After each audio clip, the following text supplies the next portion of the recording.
Good morning, good afternoon, or good evening, depending upon where you are in the world, and welcome to today's Design News webinar, Saving Lives, the Value of Speed to Market in Medical Device Development, sponsored by Eccentric Mold and Engineering and broadcast by Informa. I'm Chris Keach, and I'll be your moderator today. We have just a few brief announcements before we begin. First, this webinar is designed to be interactive. The dock of widgets at the bottom of your screen will allow you to learn about today's speakers, download resources, share this webinar via social media outlets, and participate in our Q&A session that takes place at the end of our presentation. Please note that we'll try to get to as many questions as we can today during our Q&A session.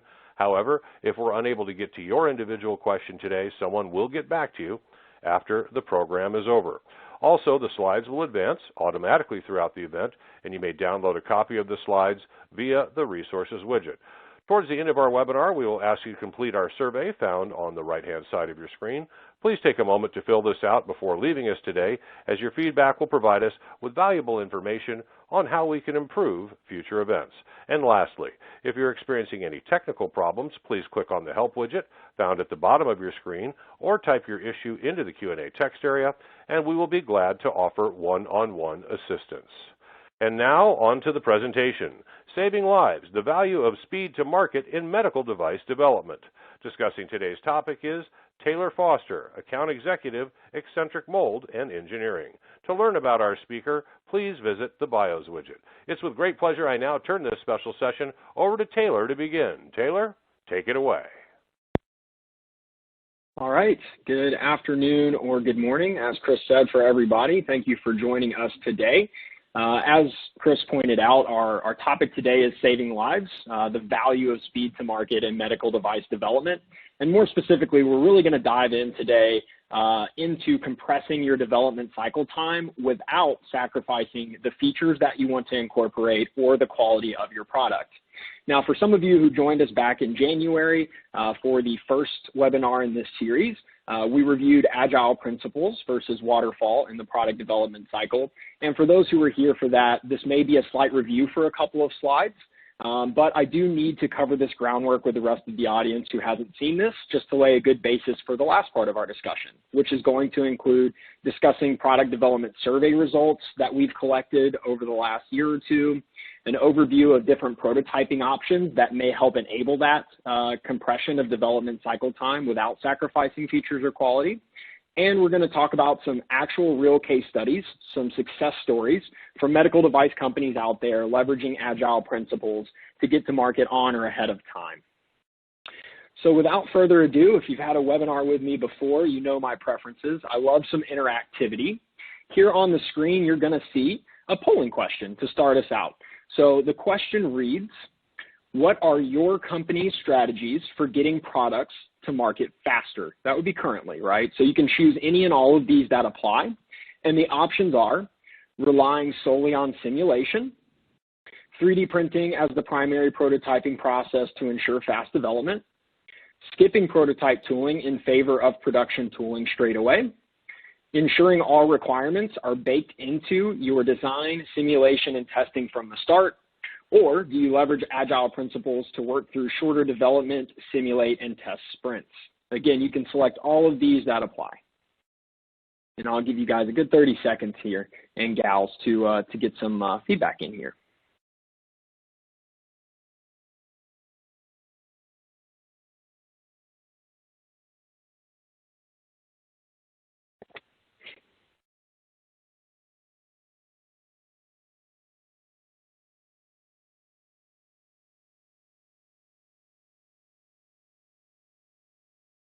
Awesome. Looks like some poll answers are flowing in here. We're at about 40% have answered, so keep those coming. And again, you can select any and all of these that would apply to your company.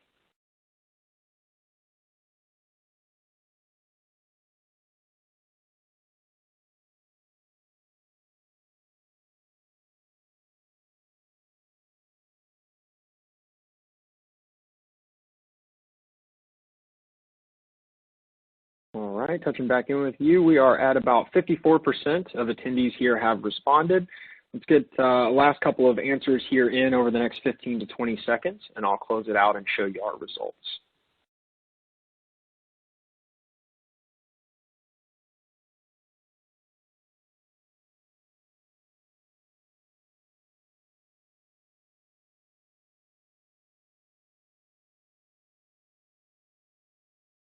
right, 10 more seconds here. Let's get these last couple of answers in.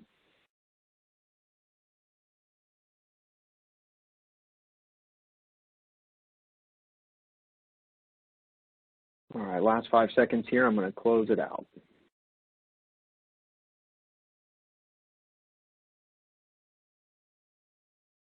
Awesome. Thank you guys all for your feedback here. And you'll see the results here populating. So about 23%, a fourth of us or so, rely on simulation. About 48%, about half of people are looking at 3D printing as their primary prototyping process to get through development quickly. 9% are skipping prototype tooling in favor of production right out of the gates. Another 48%, again, about half of us are taking into consideration all requirements at the front end, baking those in to all of their testing from the start. And about 40% of us are leveraging Agile principles. That is actually much higher than I'm used to seeing, so that's awesome. And you guys and gals will quickly see I have baited you a little bit, so I apologize for that, but we're going to get into why those answers and those results are important. So what we've found in our survey results over the last like I said, several years, is that speed with quality matters. Over 82% of respondents said that if they could save 4 to 6 weeks on their development time, they would get to market faster, do more product testing, and ensure a high quality product for their customers, right? Who wouldn't want 4 to 6 extra weeks in there to tweak some features or make sure everything is just right? Now, there are some current gaps in the currently accepted product development cycle. So, the first 5 or so answers on that poll that I just gave you were a bit of a trap.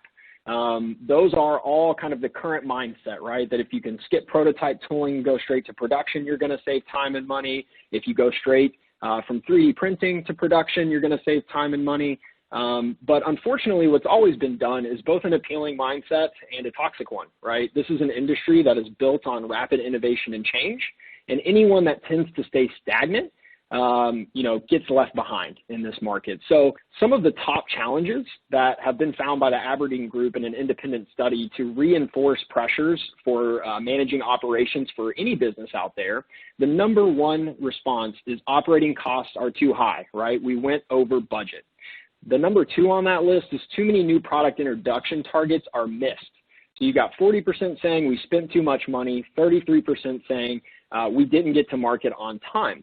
And that's because, as many organizations have found, skipping straight from physical prototyping like 3D printing or doing no physical prototyping at all and going straight to pre-production, meaning production mold making, has a suboptimal result.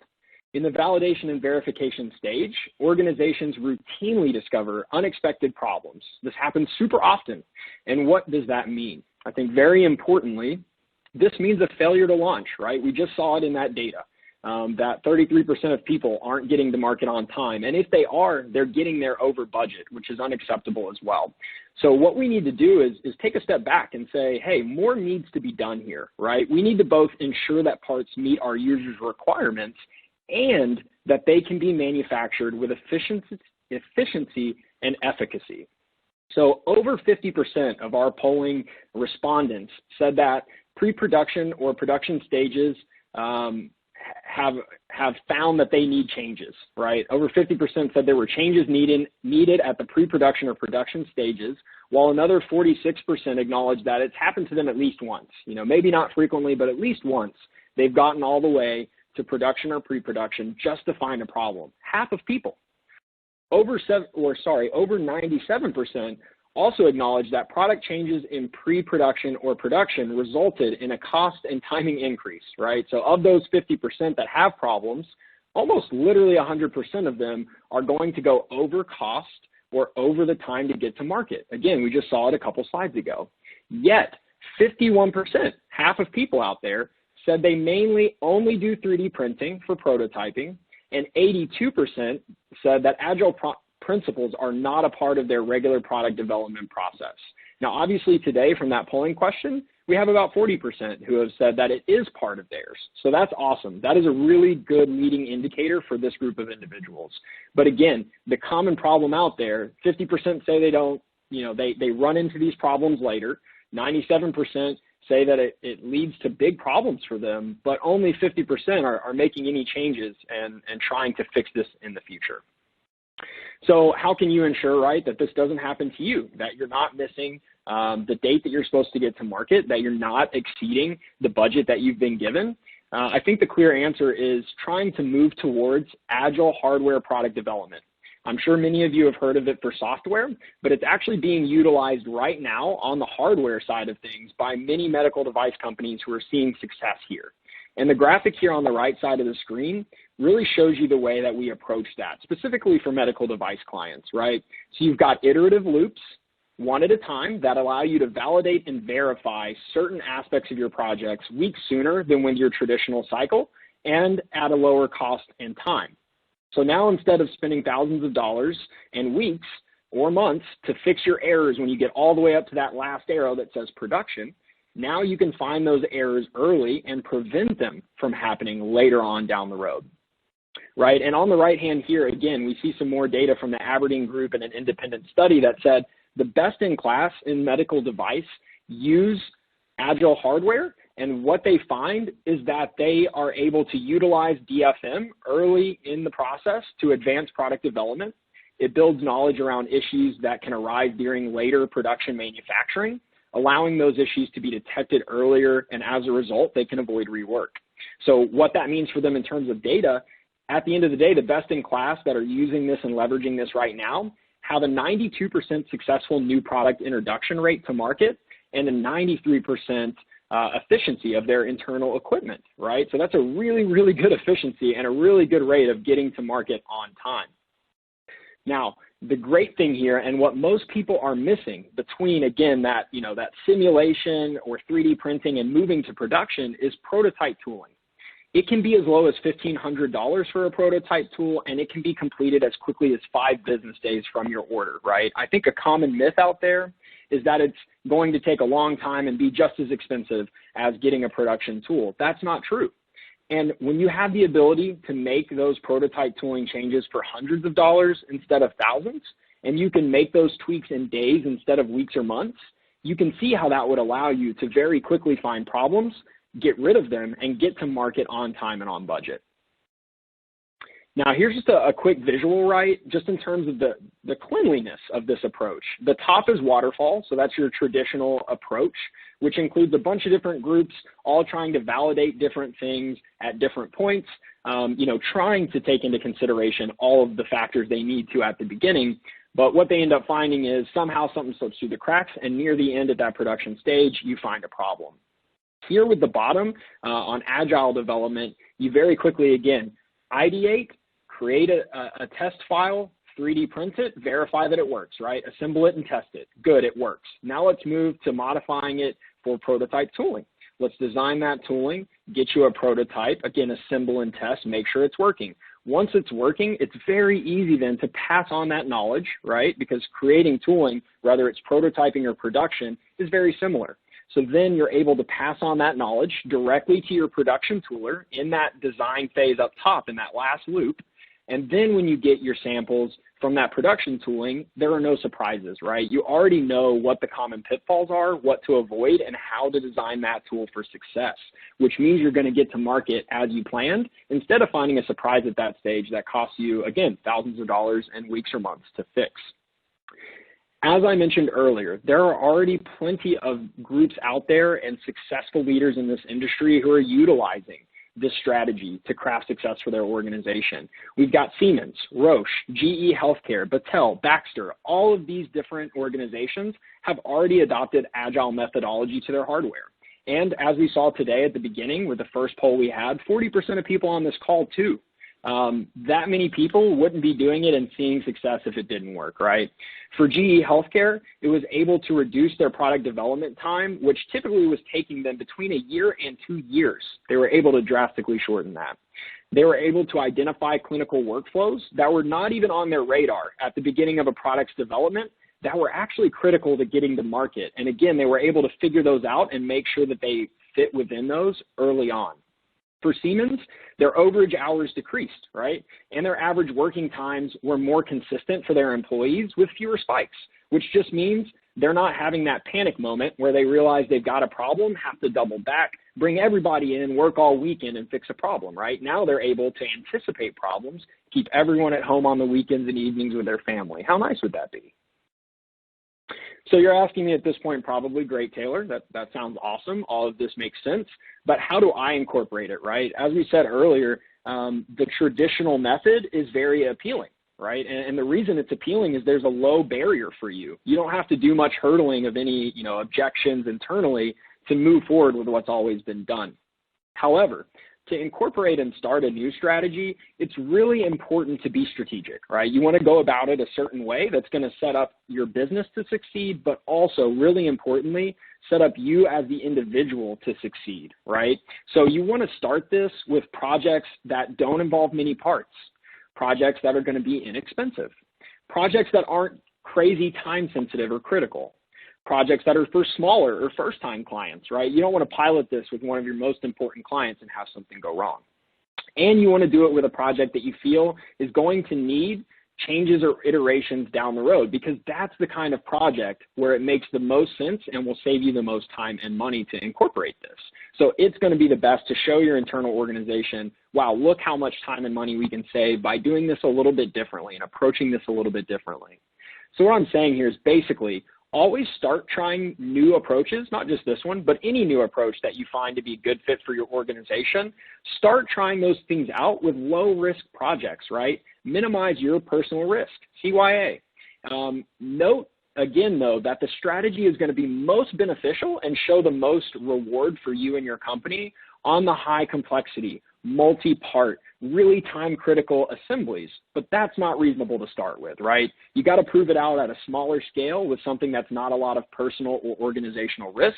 Once you have that working well internally for your company, you're working through those tight loops and you're seeing that, 92% NPI rate, things like that.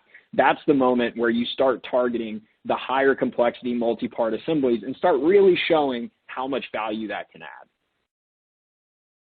Now, why is all of this important? Let's put some data behind it. We need to stop the waste. In this industry, more than any other I've ever seen, right? This industry saves lives. This is life and death for people. So we've got to stop missing our target dates to market. We've got to stop missing the product functioning the way it should, right? On the quality end, less than 11% of people out there use injection molding for prototyping, but nearly 58% need a strong prototype for testing, right? So this is often where that initial problem and initial production delay begins, because 3D printed prototypes are rarely suitable for validation testing, right? You're not going to be able to subject a 3D print to extreme temperatures, drop testing, and other extreme environmental factors. They're just not going to hold up. So it's not going to tell you at the end of the day if your part is going to work or not. It's never going to provide lessons for you that are usable by your production mold maker, because 3D printing is not molding, right? So you can't transfer those learnings directly by skipping that middle step of prototype tooling. On the other side, you have timing, right? We're talking about today quality and timing, getting to market, but making sure we do it with quality. On the timing end, 87% of people say that design for manufacturability begins during CAD development, right? In the virtual stage before there are any physical prototypes. Too often, because of that, the transition from CAD to manufacturing omits the injection molding prototyping process, right? Because you've already taken a look at the base design and said, hey, we're going to optimize DFM right here at the beginning with the waterfall method, right? We're going to take into consideration all of the different requirements we have right from the start, which means if you're going to do 3D printing to verify, you're going to do DFM based on 3D printing. Once you get to molding, things that are 3D printable are not always moldable. So you're missing out on significant learning that's taking place in that injection molding prototyping stage that actually can be applied to your full-scale production. And that's where the design for manufacturability is really going to be key in terms of keeping you from finding nasty surprises. The second thing on the timing front is that delayed production launch and significant cost increases can often be incurred because, again, if you're skipping straight from CAD or 3D printing to production tooling, because 83%, again, of people are having to make tooling changes after it's been built. And 37%, once they're all the way to that production stage, can't even make tooling changes. It's not possible. They just had to scrap the tooling and start over, right? So they lost all that money, all that time, and have absolutely nothing to show for it, nor something that they can alter. To compound this problem, we found that over 87% of people we talk to have a project that could be a fit for multiple different prototyping processes, which just leaves them unsure of how to proceed, right? And I totally understand that. We have a lot of choices these days in terms of prototyping. 3D printing is very popular. You've got prototype tooling, and I'm going to introduce one today that maybe you haven't considered, but that would be cast urethane. There are tons of different prototyping processes that may be a good fit, just depending on your specific scenarios.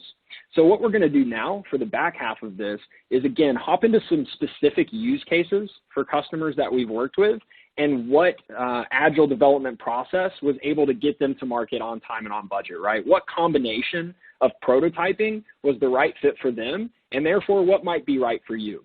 But first, what I need to do is just call out a couple of common use cases and cautions around each of the prototyping processes you could use. So the first, as you can see here, is going to be 3D printing. 3D printing is really often going to be used when you're just trying to assess an initial feasibility. You want to just see what the appearance is, right? Maybe you want to show it to the marketing team, or you want to show it to the higher ups on the board just to say, does this look right? You may be looking for some beginning material information, check out some different material properties, things like that. But typically you're going to 3D print when accuracy, surface finish, and material properties are not your primary concern. You need lower volumes. You need lower costs. Maybe you have printers available in-house. That's a time I would often see it used. Or maybe you have parts that geometrically cannot be made with any manufacturing service other than 3D printing. That certainly exists. A few cautions, though, on 3D printing. It is not good for large part runs, right? So if your testing and your prototyping requires 100 parts to test, 3D printing is probably not going to be a great option for those 100 parts. Certain materials are not going to be able to be printed. Finished parts could require post-processing. You're going to have limited build sizes. Your part orientation and structure are going to be limited and a bit difficult at times. And really importantly, I think the most important on this list of cautions is the very last one here. And that is, just like parts can be made in this process that can in any other, just because you can make something in 3D printing does not mean it can be mass produced using other methods, right? 3D printing can provide some crazy geometries, ones that are not possible in any other manufacturing method. So keep that in mind. Just because you get that 3D printed prototype does not mean you're able to mass produce it. The second thing you're pretty familiar with on the prototyping front is injection molding tooling, right? This is often used for prototyping when parts are complex, maybe require inserts or overmolding, multiple plastics over top of one another.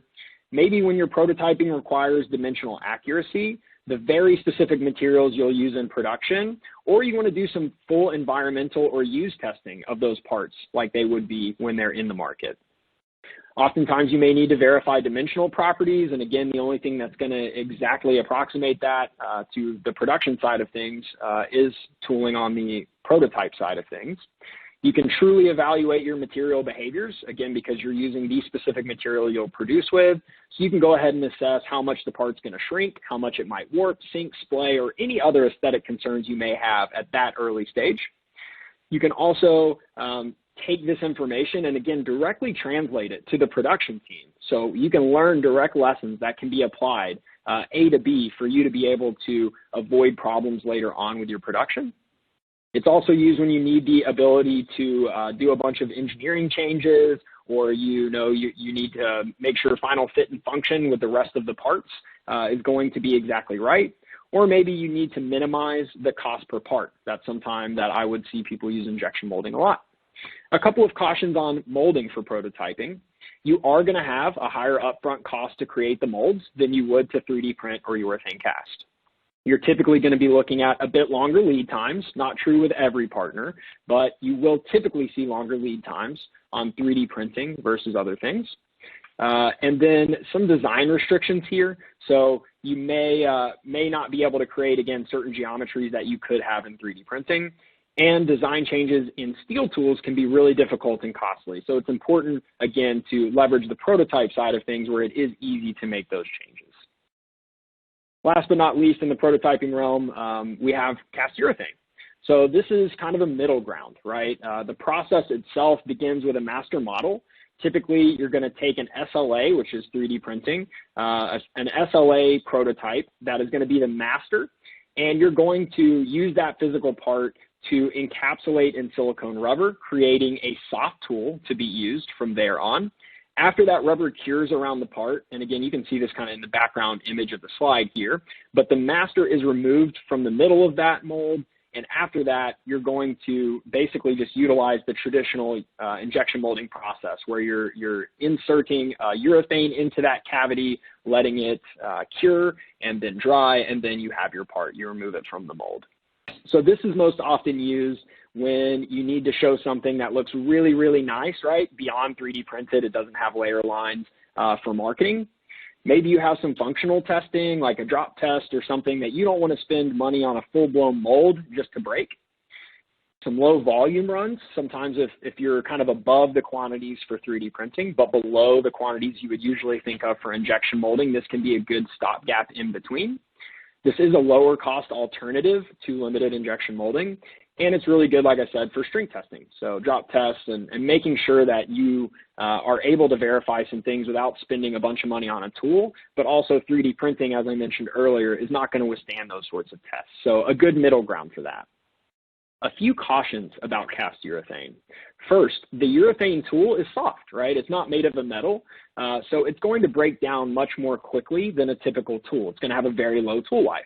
The tool life, more specifically, is typically going to be 50 pieces or less, and usually I see on average maybe about 25 pieces that you can get out of one of these tools on average before you need to start over with that master and create a brand new tool just from wear and tear.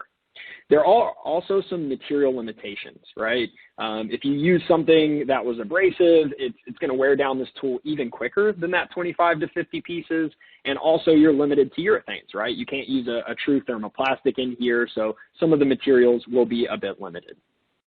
Now, let's translate this to some real-life case studies that are going to be very relevant to each of you here on the call today. So the first case study I have was a customer that we helped with an infrared thermometer that they were looking to bring to market. When they came to us, they needed a few things. First, their first step was getting a quick prototype in front of their board and marketing for visual approval, right? They just needed to say, hey, is this a good-looking product that people would buy?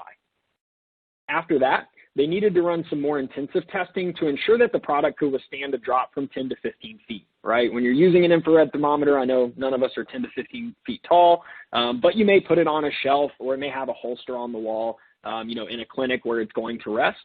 And that may be something, more around that area. So just want to make sure it can withstand a drop from a little bit higher than you would imagine it might be dropped from. Last, they needed to obviously bring this into full-on production. They needed to get it to market for customers. And they were anticipating a volume of about 50,000 parts per year, right?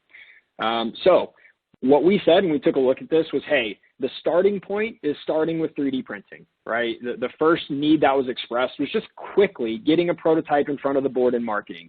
Didn't need to withstand stress tests, didn't need to do any of that, just needed to be something you could hold in your hand, put on a desk, and tell people about, right? So we prototyped it in SLA, stereolithography, which again is a 3D printing method, using a material that was the closest approximation to what might be used in molding. So, for example, ABS is being used in molding. We're going to use an ABS-like material with SLA. After they did this and they got the board and marketing approval, it was, again, important for them to run some more intensive testing. They needed to do some drop testing. So what was the right fit for that? We said, well, okay, now we're going to need to create some prototypes in cast urethane. Because, again, 3D printing SLA parts, you drop them off a table and they're going to shatter. That's not going to help. And for the prototype tooling side of things, that's a big jump to make without verifying that the part geometry, wall thicknesses, et cetera, can stand up to stresses. So we created some prototypes in cast urethane for drop testing. Again, approximating that in material as closely as possible in terms of durometer. Once this was complete, they needed, again, production. So they did their drop tests. It passed the drop test. The geometry and the part was able to withstand that 10 to 15 foot drop. And now they needed to move to producing 50,000 parts of this each year. So at that point, we constructed and designed a tool, a mold, for both the prototype and low volume production. So why did we go this route? Again, 3D printing for low cost, quick turn, representation of that product for approval and socialization. Next step, cast urethane for lower cost with the prototype, but enough strength to withstand the drop test. And then long term, neither of those two processes were going to be able to fulfill 50,000 parts a year that stood up to those strength tests that were needed. So injection molding tooling was the ultimate solution. And the great thing about our tooling in this case was that the tool life was going to last them more than the 50,000 parts they needed per year, and we do guarantee our tools for life. So all they had to do actually was invest in a prototype tool, and that then transitioned and also functioned as their production tool. So in this case, the learning wasn't even translated to production, it was directly into production, which is really nice when you don't have to go all the way into a steel tool and spend that money. So that is the first use case here, again, for an infrared thermometer that was moved through each of these different steps along the way to market. Our second use case, a customer came to us working on PPE during the early pandemic, and more specifically, they were working on face shields, right? A new face shield that they had come up with to protect medical personnel in their daily line of work. So their needs looked a little bit different. They needed, again, to quickly get a prototype in front of the board and marketing for approval. They eventually needed production of 10,000 parts per year for their specific location. They noted to us that frequent sanitization was needed for the life of that product, right? This wasn't a disposable product. This was a face shield that was going to be used every single day. So it needed to be able to withstand constant cleaning and sanitization. And last but not least, they knew for a fact that they needed design changes down the road, right? They were very probable. This is a constantly changing industry, and if this doesn't sit just right on someone's head or face, we're going to need to make some changes and ergonomically ensure that this works for our customers. So that was the set of circumstances that was presented. How did we decide to help with this? Again, we started very simply with prototyping and 3D printing, SLA, using a material that was the closest approximation to what would be used in molding. It was important, again, for them to get something in their hands physically that they could show the team and say, hey, here's what the product will look like and why customers will be excited about it. Second, we created prototype tooling that was steel safe, which means that we left it available to make changes later. So plan for changes to certain features, just making sure that the product was quicker and cheaper to alter in the future. Now, if they would have gone straight to production tooling, they could not have left this safe for changes, and those planned changes would have ended up resulting in missing their time to market and vastly overshooting their budget. So it was important that we did prototype tooling here that was also open for modification. And then last but not least, we made small design changes after that initial tooling at a very low cost and in under 2 weeks, enabling the customer to iterate the features on the product without delays in actually going to market.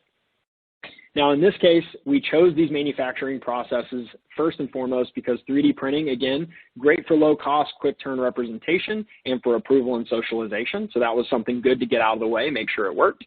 The second thing we did was not cast urethane. Instead, it was going straight to prototype tooling because we knew that there were going to be future changes. So doing that urethane cast wouldn't have really done a lot for us. This didn't need to, go through drop tests or some of those other items. It really just needed to be, sanitize friendly and also able to change in the future.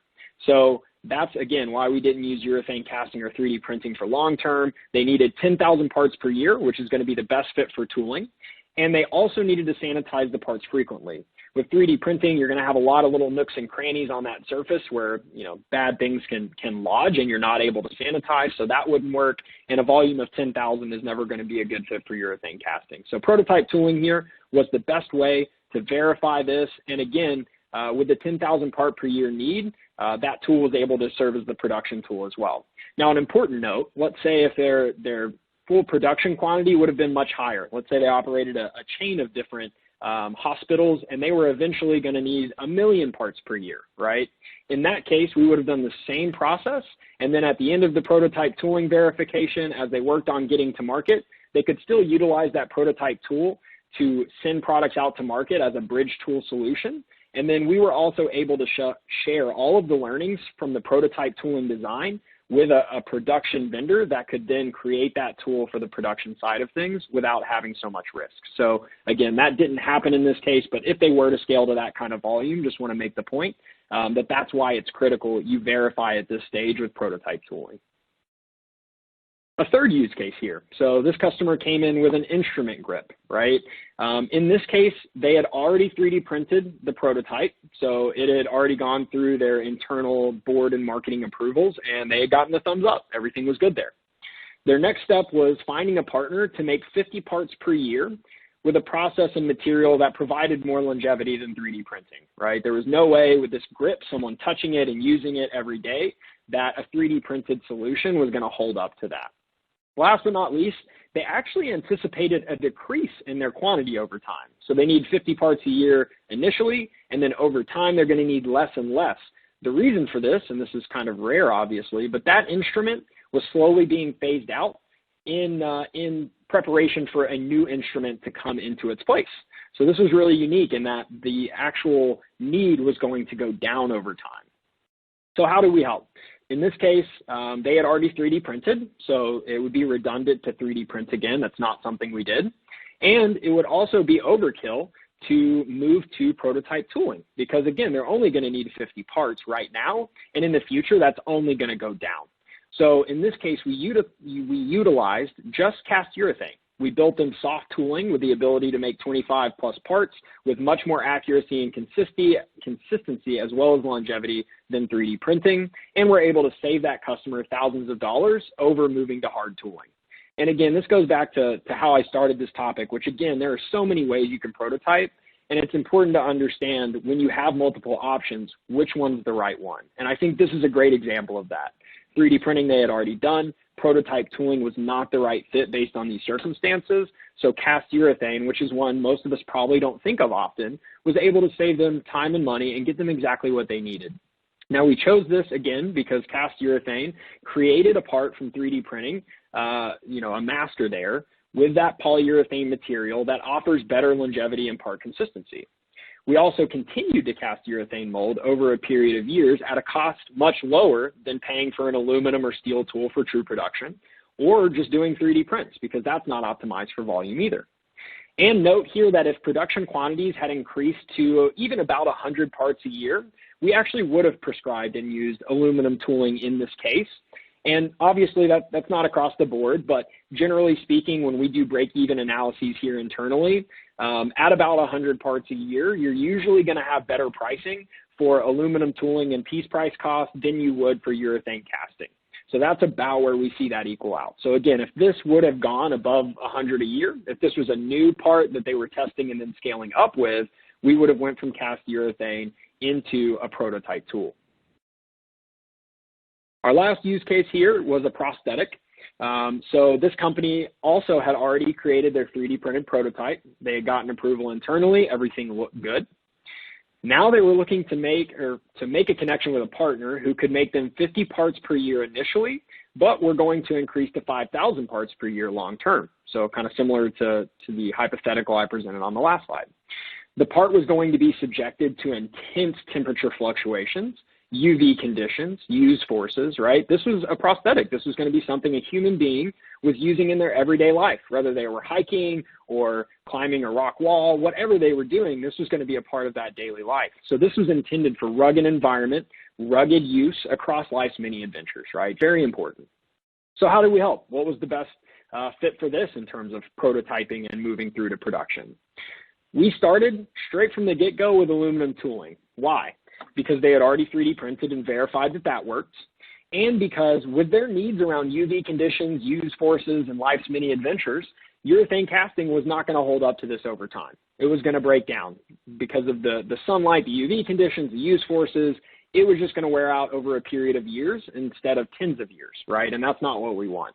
So right out of the gate here, the only fit for this project was using an aluminum tool, using the material and processes that they were going to use for production. 3D printing and cast urethane could not produce the product for the environmental loading that it was going to experience.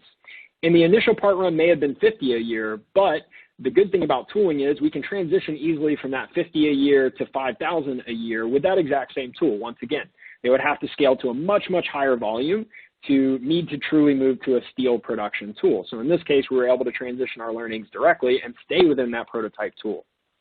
Now, why do we do this? Again, prototype tooling was the absolute only solution in this case that could meet the customer's express needs.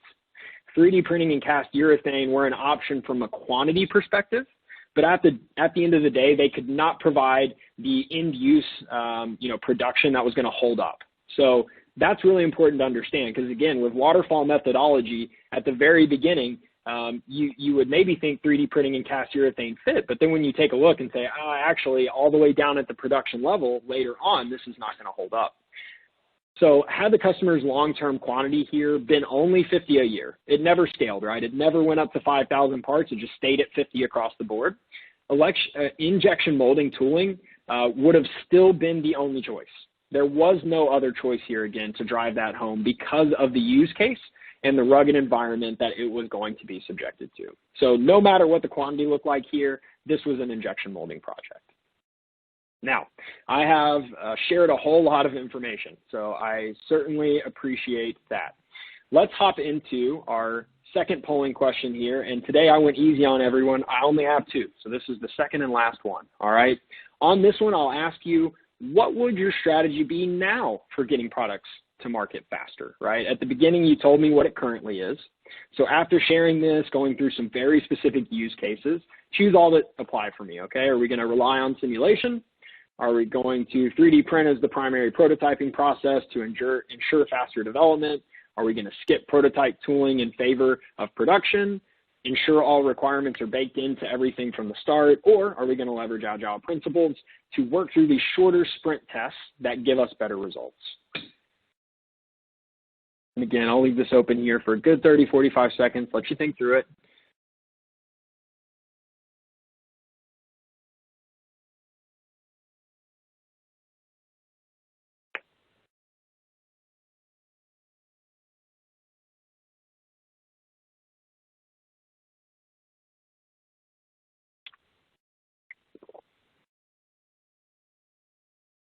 All right, see some answers flowing in here. Everybody just worked to get me a couple more here. We're at about 40% have responded.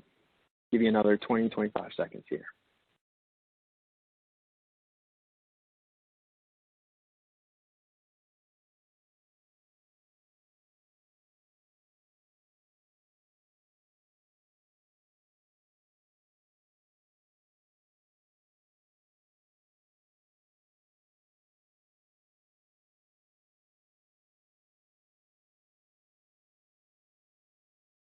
Okay, we're at about half of us now. If we could just get those last couple answers here in over the next 15 seconds or so, and then I will share the results with everybody.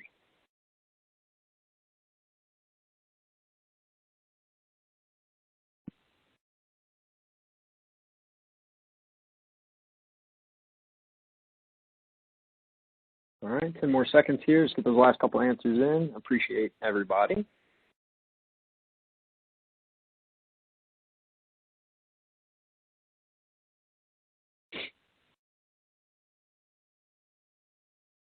All right, 5 more seconds here. I'm going to close it out and share the results with everyone. And again, I very much appreciate your participation. As you've seen in this presentation today, we use this data all the time to help folks learn, including us. We learn things from this too, so I really appreciate it.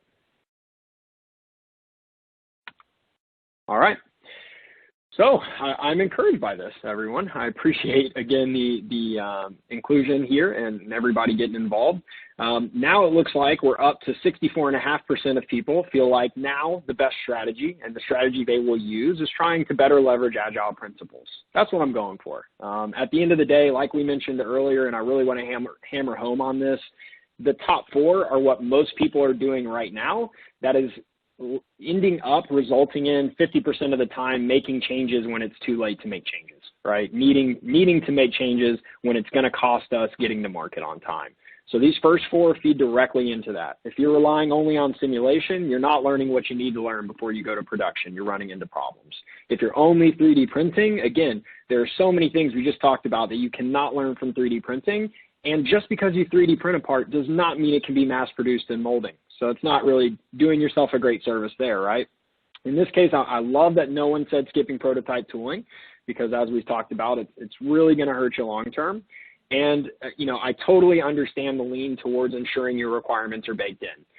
That is a waterfall kind of methodology. And again, I would suggest maybe just going in shorter sprints and focusing on one thing at a time so nothing falls through the cracks or is lost in translation along the way, resulting in a surprise later. But again, totally understand that one and appreciate everyone participating in these. Now, what does this mean for you, right? What kind of criteria should you be looking at for your project? I just talked about three or four specific use cases there, but for you specifically, what should you consider when you're looking at your next project? The first thing you need to do the next time you're working on a project is start by determining the immediate, the mid-range, and the long-term goals and requirements for your product, right? You need to know budgetary requirements. You want to know how fast you need these delivered. You need to know what the demonstration, testing, and in-use criteria look like. You need to consider all the expected or unexpected design changes that may need to happen to the part, material requirements, and production volume, right? We need to determine what all of these look like from an immediate, mid-range, and long-term perspective. Long-term is going to relate to, again, that production side of things. Immediate and mid-range, those prototyping options that you may use to get there. So my advice here, if you don't do these things internally, if you don't 3D print, urethane cast, and prototype tool internally, then choose a rapid manufacturing partner who will work closely with you, right? Be a true partner and provide options that are going to meet your criteria, right? And look for someone who cares about you, right? Who values you just as much as anybody else they talk to, that puts you first and really is welcome to talk to you in depth about your project, screen share files, give you pointers. That's who you're looking for.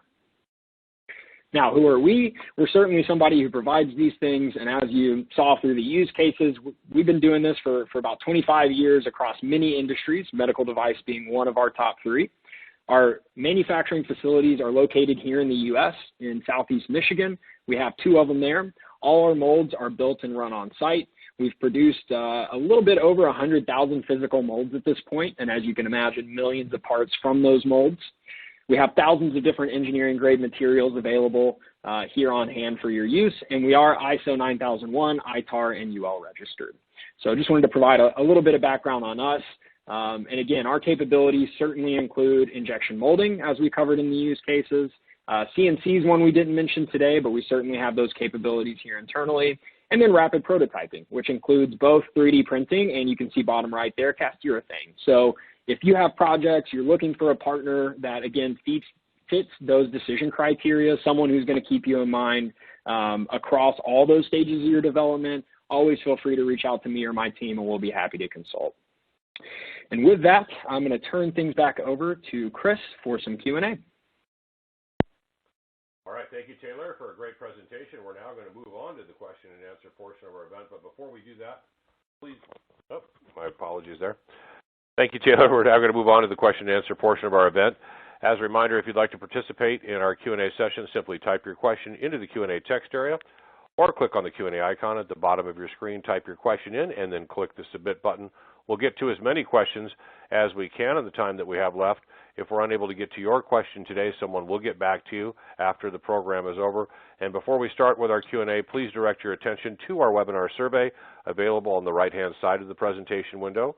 If you close the survey, you can reopen the widget by clicking on the icon along the bottom of your screen. Thank you in advance for filling that out.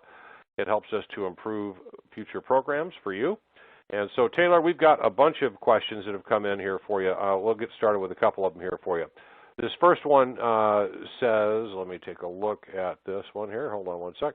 How does adding more prototyping into the process actually make my entire process shorter? Yeah, that's a really good question. And obviously the wording of the question sounds counterintuitive, right? How does adding more prototyping actually decrease the amount of time to get to market? And I'll tell you, without including that prototyping, you may save yourself time in the short run, right? But when you get to production, and again, 90-something% of people saying that they've seen a problem or had to start over at that point, if you skip it in the interest of time and money, but then you have to double back and you miss your time and budget as a result, obviously that's counterintuitive. If instead you're doing multiple prototyping processes or just one, if that's the right fit, right, along the way, you eliminate the chance for needing to double back and having to actually spend extra time and money that you didn't account for.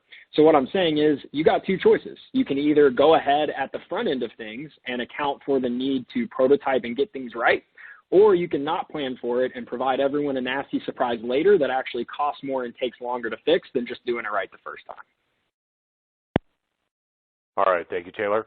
Our next one here for you says, you've said 3D printing isn't good for testing, so why? And can you be more specific about that? Yeah, it's a really good question. So, again, as we touched on for a couple of those use cases, it's certainly not that 3D printing is never a good part of prototyping. I think it is an important part of prototyping, but for those who use only 3D printing, I think it presents a really big pitfall in that, again, you can produce something in 3D printing that could never be reproduced again in any other method. So if your end method of production is not 3D printing, which for most humans it is not, you're not going to be able to use 3D printing for some of that prototype learning that you need. Good question. All right. Thank you, Taylor. Another question came in asking, we've been forced to use only 3D printing for prototyping to reduce cost. So is cast urethane really a good option for small batches of prototypes? Yeah, absolutely. And as you saw in case studies, it really depends. Just like 3D printing and just like molding, there's no one-size-fits-all prescription. You shouldn't always go 3D printing, urethane casting, molding. But I think there are some really good use cases and great examples that we even use today of times where urethane casting can save you money over tooling or can give you more learnings that 3D printing can't. So again, I think it's just a great extra option that stands in the middle ground there and can service some needs that we really haven't thought about it servicing before. All right, thank you, Taylor. Another question asking, I guess they're asking if you're involved in central venous catheters development in PU, and they'd like to know if you can help them. Yeah, absolutely. It's a really good question. I think that was Juan, so thank you, Juan. Yes, we have worked on these sorts of things, but I will note for us, we only do outside of the body. We don't work on any implantables just because we currently don't have the certs needed to do that. So for us, we're really heavily involved in the R&D portion of things, in the testing and the prove out. But when you're looking for inside of body type of applications, that's not something that we're going to be the most help with. However, again, would love to connect with you after the fact, talk a little bit more about the application and see if we could be a resource. All right. Thank you, Taylor. Another one says here, great presentation, Taylor. From your examples you cited, are these strictly molded parts or assemblies? And is it a challenge to find component vendors that meet your Agile principles?